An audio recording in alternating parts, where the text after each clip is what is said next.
Hi అండి. ఇవాళ మీ అందరి కోసం హెల్దీ అండ్ టేస్టీ పెసరట్టు ఎలా చేయాలో చూపిస్తాను. ఇలా పెసరట్టు వేసుకొని మధ్యలో ఉల్లిపాయలు చల్లుకొని కొబ్బరి పచ్చడితోటి అల్లం పచ్చడితోటి తింటే చాలా చాలా బాగుంటుందండి. అందరూ తిరిగ్గా ఒక్కసారైనా ఇలా చేసుకొని తిని చూడండి. బాగా నచ్చుతాయి మీ అందరికీ. సరే మరి ఎలా చేయాలో చూపించేనా? పెసలు అలాగే ఒక గుప్పెడు బియ్యం వేసుకొని 8 అవర్స్ పాటు నానబెట్టుకోవాలండి. నేను ఆల్రెడీ ఇక్కడ నానబెట్టేసుకున్నాను.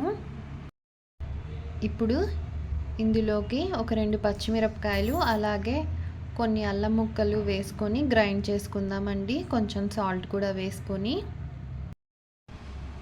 చూడండి గ్రైండ్ చేసుకోవాలి. ఇలాగా చూడండి, ఇలా గరిటె జారుడుగా చక్కగా ఇలా నీట్గా గ్రైండ్ చేసేసుకోండి. ఇప్పుడు ఇందులో కొంచెం జీలకర్ర వేసుకుందాము.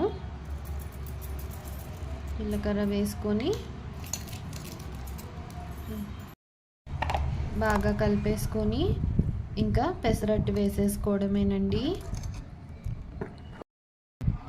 అలాగే నేను కొంచెం ఒక 2 స్పూన్ల ఆయిల్ వేసుకొని అల్లం తురుము అలాగే చిన్నగా కట్ చేసుకున్న ఆనియన్స్ కొంచెం కొత్తిమీర చల్లుకొని ఇలా ఫ్రై చేసి పెట్టుకున్నానండి. లైట్గా సాల్ట్ వేసుకొని చూపిస్తామండి పెసరట్టు.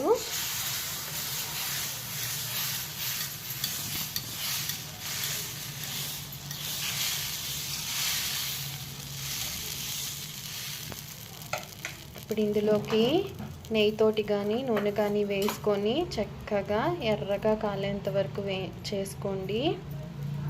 కొంచెం ఎక్కువగానే వేసుకోండి. అప్పుడప్పుడైనా ఇలా తినండి.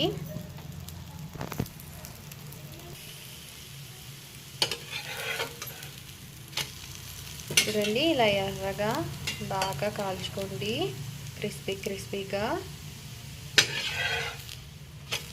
ఇప్పుడు ఇందులోకి ముందుగా ఫ్రై చేసి పెట్టుకున్న ఆనియన్స్ అన్నీ ఇలా వేసుకొని చక్కగా కొంచెం ఎక్కువగా వేసుకోండి. బాగా మంచి టేస్ట్ ఉంటాయి.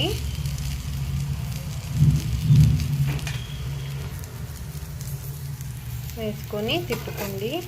అయిపోయింది, చక్కటి పెసరట్టు రెడీ అయిపోయిందండి. ఇంతేనండి, వేడి వేడి పెసరట్టు రెడీ అయిపోయింది. ఇలా అల్లం పచ్చడి కొబ్బరి పచ్చడి చేసుకొని తిని చూడండి. చాలా అంటే చాలా బాగుంటాయి. అలాగే అందరూ ఒకసారి తప్పకుండా ట్రై చేసి ఎలా వచ్చాయో చెప్పండి. Thank you. ఎలాగో వీకెండ్ వచ్చేసింది, ఈ వీకెండే ట్రై చేసి చూడండి మరి.